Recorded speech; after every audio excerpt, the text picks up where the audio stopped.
Espírito Santo. Amém.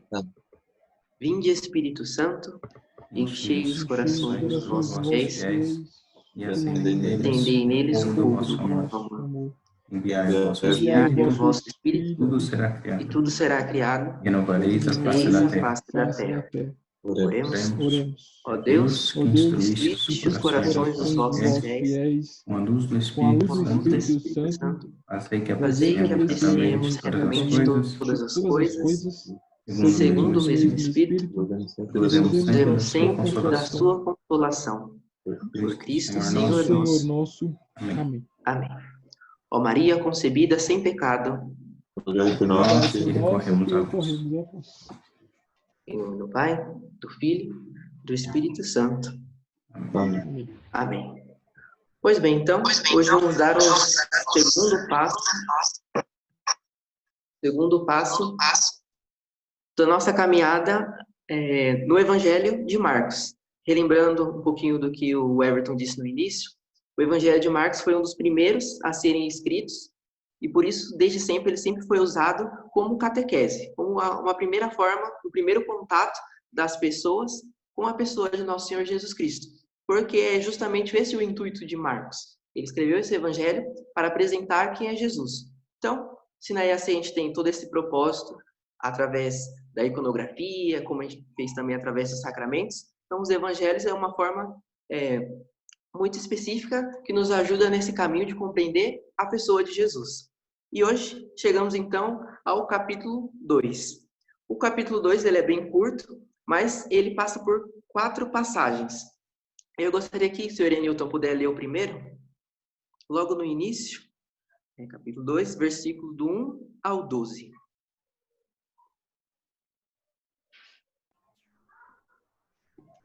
Certo. Cura de um paralítico. Entrando de novo em Cafarnaum, depois de alguns dias, souberam que ele estava em casa. E tantos foram os que se aglomeravam, que já não se havia lugar nem à porta. Anunciava-lhes a palavra. Vieram trazer-lhe um paralítico, transportado por 4 homens. Como não pudesse aproximar-se por causa da multidão, abriram o teto à altura do lugar onde ele se encontrava, e tendo feito um buraco, baixaram o leito em que jazia o paralítico. Jesus, vendo sua fé, disse ao paralítico: Filho, teus pecados estão perdoados. Ora, alguns dos escribas que lá estavam sentados refletiam em seu coração: Por que está falando assim? Ele blasfema. Quem pode perdoar os pecados a não ser Deus? Jesus imediatamente percebeu em seu espírito o que pensavam em seu íntimo e disse: Por que pensais assim em vossos corações? Que é mais fácil dizer ao paralítico: os teus pecados estão perdoados, ou dizer: levanta-te, toma o teu leito e anda? Pois bem, para que saibas que o Filho do Homem tem poder de perdoar os pecados na terra, eu ordeno, disse ele ao paralítico: levanta-te, toma o teu leito e vai para a tua casa. O paralítico levantou-se e, imediatamente carregando o leito, saiu diante de todos, de sorte que ficaram admirados e glorificavam a Deus, dizendo: Nunca vimos coisa igual. Palavra da salvação. Glória a vós, Senhor. Então, estamos na vida pública de Jesus, onde Jesus, através dos seus atos, das suas palavras, ele vai revelando a sua pessoa e, consequentemente, revelando o Pai, a sua missão, que veio ante nós para revelar ao Pai. Pois bem, essa passagem do paralítico, assim como tantas outras, nos ajudam a meditar e atualizar ela para a nossa vida, meditando, digamos assim, passo a passo, mas principalmente os personagens. Quando a gente se depara com uma passagem como essa, onde existem muitas pessoas. Então, vamos tentar, na medida em que a gente reconhece quem são aquelas pessoas, reconhecer na nossa vida, hoje, em que momento, que personagem a gente se aproxima mais, ou durante a nossa vida, em que momentos a gente se aproximou, foi semelhante a um desses personagens. A começar pela multidão. Jesus, quando começa a pregar, quando começa a realizar os seus sinais, seus prodígios, começa a arrastar uma grande multidão, e na qual muitos desses se aproximam de Jesus, seja principalmente por curiosidade ou por buscar um milagre, alguma coisa visual, algo que pudesse comprovar algo de especial na pessoa de Jesus. Então, o que movia aquela multidão a Jesus, ainda que eles não conseguissem experimentar diretamente todas as maravilhas que Jesus trouxe, era a curiosidade. Assim como hoje muitas pessoas se dizem cristãs, muitas pessoas até vão à missa ou buscam, ainda de forma limitada, Jesus por uma curiosidade. Ainda não compreende que Jesus é aquele que, mais do que simplesmente palavras e coisas boas em suas obras, é o próprio Deus que quer um espaço na nossa vida para poder realizar a sua obra. Assim, chegamos ao paralítico, aquele que precisa de ajuda para chegar até Jesus. E o paralítico representa justamente aquele que, durante a sua vida, está paralisado em algum momento. Essa paralisia ocorre principalmente por causa de 2 fatores: o medo e a desconfiança, que são justamente 2 coisas que nos impedem de dar passos, de prosseguir, das coisas mais simples até dar grandes passos na nossa vida, o que faz com que muitas vezes a gente se torne um paralítico, esteja paralisado em alguma situação da nossa vida, seja da nossa própria vida em si, ou seja, alguém que está ao nosso redor e que depende de nós, principalmente Deus, que após cumprir toda a sua missão, envia os seus discípulos, como vemos hoje no Evangelho, como uma prolongação da sua missão, confiada a nós, o seu povo. Então, o paralítico é justamente aquele que, por um medo ou uma falta de confiança, não consegue dar passos em sua vida. Mas, movido talvez por curiosidade, mas como a gente vai ver no final dessa passagem, movido por algo a mais que o atraiu até Jesus, ele deseja ir até ele, e aí a gente chega aos próximos personagens, os 4 homens. E antes de a gente tentar trazer eles para a nossa vida, acho muito importante a gente contemplar a ação deles. Imagina só todo esse acontecimento, uma casa lotada e 4 homens carregando um paralítico. Como se já não fosse fácil, simplesmente esse ato de carregar um paralítico, alguém impotente, alguém que sozinho não conseguiria ir adiante, eles ainda tiveram que subir até o telhado para que ele conseguisse se aproximar de Jesus. Então, esses 4 homens foram, na verdade, o oposto do paralítico. Eles, diante daquela dificuldade, diante daquela situação, não desistiram, não deixaram que aquilo também os tornasse paralíticos, se conformasse com aquela realidade, mas foram atrás justamente dos caminhos possíveis. E quando, mesmo assim, subindo no telhado, tiveram que fazer um buraco e descer o paralítico, não pararam e fizeram todo o seu esforço. A gente vê que eles depositaram toda a sua vida na ajuda daquele paralítico. Então, trazendo para os dias de hoje, a conclusão mais óbvia que a gente tem que chegar é que o mundo não gera homens como esse, pessoas como essas que doam a sua vida para aqueles que estão paralisados, para aqueles que são necessitados. E que ao longo de todo o Evangelho, nós vamos ver que Jesus se identifica com essas pessoas, como no próprio capítulo 2 nós veremos. Então, esses 4 homens representam justamente aquelas pessoas que, longe do mundo, já compreendem que Jesus, que nós servimos e amamos a Jesus na pessoa do próximo, na pessoa justamente daquele que está paralisado pelo medo, pela falta de confiança, que justamente representa a falta de confiança em Deus. Mas esses 4 homens fazem o possível e o impossível e conseguem levá-lo até Jesus. Assim, chegamos aos escribas. Após Jesus ver toda aquela fé daquele paralítico que por tanto tempo paralisado resolveu dar um voto de confiança, resolveu ir atrás de Jesus, demonstrando assim a sua fé, crescendo, os escribas não se conformam com a forma que Jesus começa a interpretar o pecado, que era aquilo que para eles era uma questão de afastamento, uma questão de impureza da fé que deveria se afastar dessas pessoas. Então, os escribas, eles são semelhantes aos fariseus, mas eles são reconhecidos pelo conhecimento douto da lei, das tradições, e representam justamente aquelas pessoas que buscam a Deus, têm muitos conhecimentos, mas justamente por conhecerem muito, eles acabam impedindo a ação de Deus. Eles reconhecem apenas a ação de Deus naquilo que é lógico, naquilo que muitas vezes até lhes favorece, naquilo que é mais fácil de aceitar.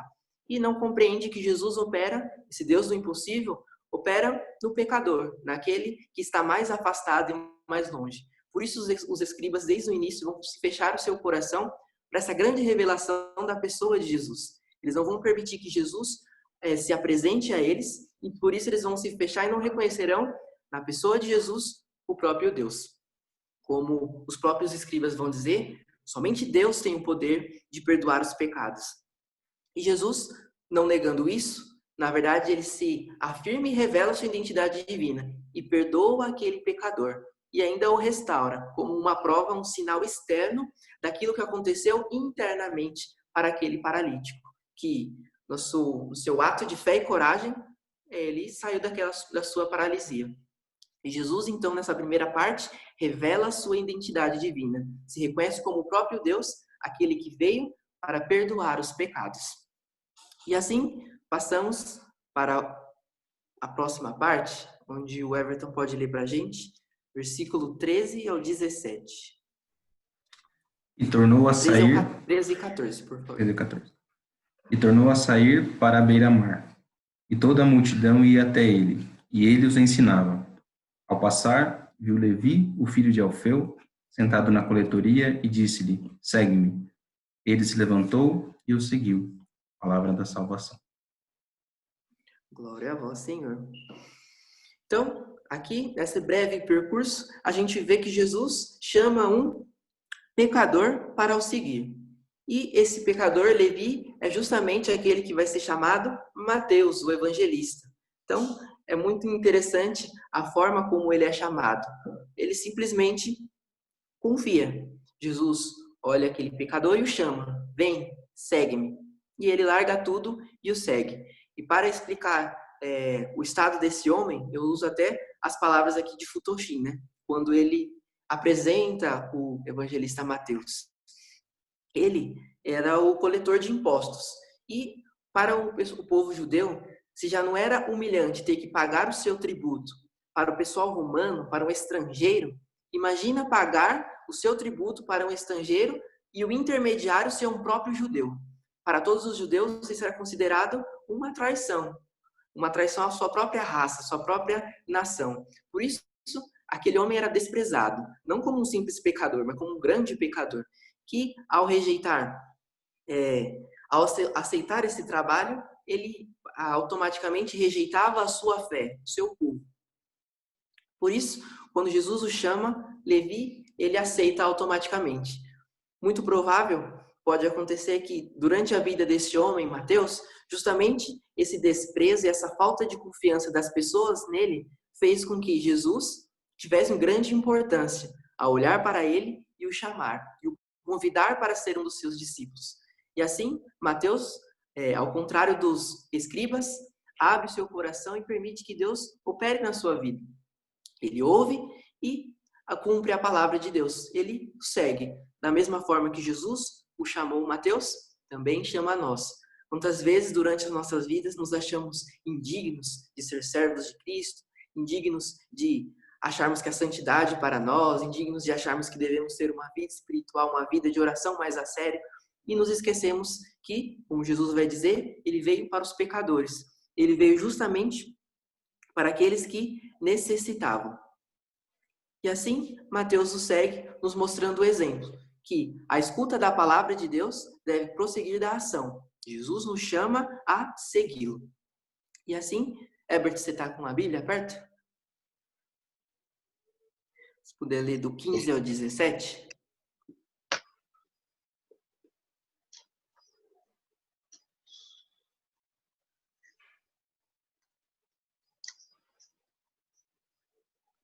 Em seguida, pôs-se à mesa na sua casa, e muitos cobradores de impostos e pecadores tomaram lugar com ele e seus discípulos. Com efeito, eram numerosos os que o seguiam. Os escribas do partido dos fariseus, vendo-o comer com as pessoas de má vida e publicanos, diziam aos seus discípulos: ele come com os publicanos e com gente de má vida. Ouvindo-os, Jesus replicou: os sãos não precisam de médico, mas os enfermos. Não vim chamar os justos, mas os pecadores. Palavra da salvação. Glória a vós, Senhor. Mais uma vez, vemos os escribas se fechando cada vez mais para a novidade. A novidade do Pai que enviou seu próprio Filho para se revelar e revelar o Pai. O que acontece aqui, primeiramente, que a gente tem que entender é que, para um judeu, sentar-se à mesa junto de outra pessoa tem um significado muito profundo, tem um significado de comunhão com a própria vida, mostrando que aqueles que comem juntos, eles vivem uma vida em comum. É por isso que um judeu, principalmente os escribas e os fariseus, não comiam com os pecadores, porque eles queriam deixar uma distinção bem clara entre eles e aqueles que eram pecadores. E assim, eles, ao ver Jesus com os pecadores, eles já começam a fechar cada vez mais o seu coração, não compreendendo, mais uma vez, aquilo que Jesus faz e aquilo que Jesus veio fazer. E Jesus, de forma muito simples, vai nos lembrar que não são os sãos que precisam de médico. E, de forma muito clara, a gente pode ver que Jesus ele se revela a todos, mas somente aqueles que reconhecem que precisam de Deus, reconhecem que precisam de um Salvador, é que vão buscar um Salvador. Como a gente já deu até uma vez um exemplo. Enquanto uma pessoa está entrando na praia, em alto mar, e a água está na sua coxa, a água está no joelho, ele não vai buscar pedir por um salva-vida. Mas na medida em que a correnteza começa a arrastá-lo para mais longe, se a pessoa começa a perder o controle, ela não vai pensar em outra coisa, senão em um salva-vida, alguém que venha e a salve. Da mesma forma, funciona com o nosso Senhor, nosso Salvador. Na medida em que a gente reconhece que somos pecadores, reconhece que somos necessitados da misericórdia, do perdão e da graça de nosso Senhor, nós nos aproximamos dele. Porém, na medida em que, assim como os escribas e os fariseus, nós queremos fazer uma distinção entre aqueles que estão entrando na igreja agora, entre aqueles que servem há menos tempo, entre aqueles que têm pecados públicos, e a nossa vida, que já estamos à igreja há um bom tempo, que já temos uma vida de oração regrada, que já estamos servindo a Deus com nossa vida, quando nós achamos que somos então autossuficientes, é que nós paramos de recorrer a esse Salvador. Paramos de ver que ele continua se revelando a nós todos os dias, mas nos preocupamos com aquilo que Deus está fazendo com o próximo. Então, assim a gente vê os escribas se fechando cada vez mais para a revelação daquele que veio para os pecadores. Então, assim, ao longo de todo o Evangelho, como a gente vai ver, por exemplo, no Evangelho de João, os encontros que Jesus tem só é realmente pleno com Nicodemos, com a samaritana, na medida em que eles se reconhecem pecadores e necessitados de Cristo. Que isso sirva para nós, para que a gente se reconheça a nossa necessidade de Deus. Que na medida em que isso cresce, cresce também o nosso desejo e a nossa busca por Deus. Dando mais um passo, Vinícius, se você estiver com a Bíblia e puder ler do 18 ao 22. Leio sim, peraí. Vou pegar aqui.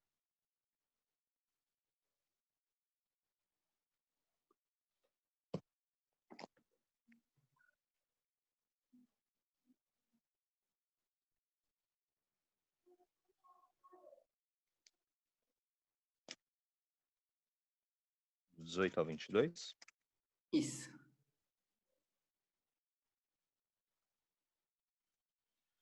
Os discípulos de João e os fariseus jejuavam e vieram dizer-lhe: por que os discípulos de João e os discípulos dos fariseus jejuam e os seus discípulos não jejuam? Jesus respondeu: podem os amigos do noivo jejuar enquanto o noivo está com eles? Enquanto o noivo estiver com eles, não podem jejuar. Dias virão, porém, em que o noivo lhes será tirado, então jejuarão. Naquele dia, ninguém faz remendo de pano novo em roupa velha, porque a peça nova repuxa o vestido velho e o rasgo aumenta.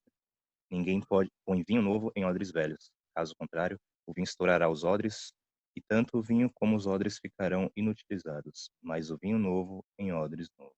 Palavra da salvação. Glória a vós, Senhor. Então, agora nós vemos a presença dos fariseus, que são semelhantes aos escribas, porém são os fariseus aqueles responsáveis pela atualização da lei nos dias de hoje, nos dias atuais, no caso, nos dias de Jesus. Eram eles que se preocupavam com as minúcias da lei. E era justamente isso que tomava o coração deles, que foi o que, assim como os escribas, os impediu de reconhecer a pessoa de Jesus. E traz aqui em questão o jejum. Enquanto eles estão preocupados com aquilo que é externo, com aquilo que é aparente em Jesus e os seus discípulos não jejuarem, Jesus ele vai ao cerne do jejum, sobre qual o real significado e propósito do jejum. Na verdade, o propósito do jejum é justamente nós fazermos uma penitência, uma mortificação para o nosso corpo, a fim de que as coisas voltem ao normal, que o nosso corpo seja submisso à nossa alma, que é submisso a Deus. Relação essa que foi totalmente disturpada graças ao pecado. E é por isso que Jesus vai dizer que, enquanto Ele está presente, não se jejua. Enquanto Ele está presente, estamos em festas, então estamos em júbilo, quando estamos com Cristo. Por isso não fazemos penitência nos períodos de Páscoa, nos períodos de Natal, porque estamos com Cristo. Mas na medida em que somos afastados, na medida em que voltamos ao tempo comum, à labuta do dia a dia, precisamos reordenar as coisas, a partir, claro, das graças de Deus, mas fazemos a nossa parte, mortificando a nossa carne, até mesmo daquilo que é lícito, como comer carne, por exemplo, à sexta-feira, justamente para fazer com que o nosso corpo se submeta à nossa alma, voltando ao centro do jejum, que é fazer com que nos aproximemos de Cristo. E não que seja simplesmente um ato externo, como os fariseus viam, para impressionar aqueles que estavam ao redor. E por fim chegamos à última passagem. Um dia de sábado, o Senhor caminhava pelos campos e seus discípulos, andando, começaram a colher espigas. Os fariseus observaram-lhe. Vede, por que fazem eles no sábado o que não é permitido? Jesus respondeu-lhes, nunca lestes o que fez Davi quando se achou em necessidade e teve fome, ele e os seus companheiros? Ele entrou na casa de Deus, sendo Abiatar príncipe dos sacerdotes, e comeu os pães da proposição, dos quais só os sacerdotes eram permitidos comer, e os deu aos seus companheiros. E dizia-lhes, o sábado foi feito para o homem, e não o homem para o sábado. E para dizer tudo, o Filho do Homem é Senhor também do sábado. Assim, a gente conclui o capítulo 2. Assim, a gente concluindo o capítulo 2, mais uma vez vemos os fariseus se preocupados com as minúcias da lei e se esquecendo de realmente viver aquilo que Deus deixou como lei.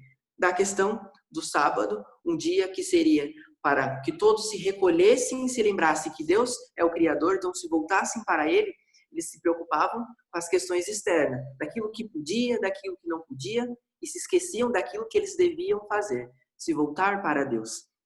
E Jesus, ele vai, então, dizer aquilo que conclui o capítulo 12 da mesma forma que nós iniciamos, dizendo, o Filho do Homem é também o Senhor do sábado, mostrando que Ele é o Filho de Deus, Ele é aquele que foi enviado pelo Pai para nos atrair de volta a Ele, para morrer em nosso lugar, e Ele então sim revela a sua identidade divina do início ao fim do capítulo 12. E esse vai ser basicamente todo o panorama ao longo da vida pública de Jesus, essa grande briga, essa grande luta dos corações entre aqueles que se aproximam de Jesus por curiosidade e que devido às palavras duras de Jesus se afastam, e entre aqueles que, assim como Mateus, é só concluir, né? Então, concluído esse capítulo 2, esse vai ser todo o cenário da vida pública de Jesus e que Marcos vai nos apresentar.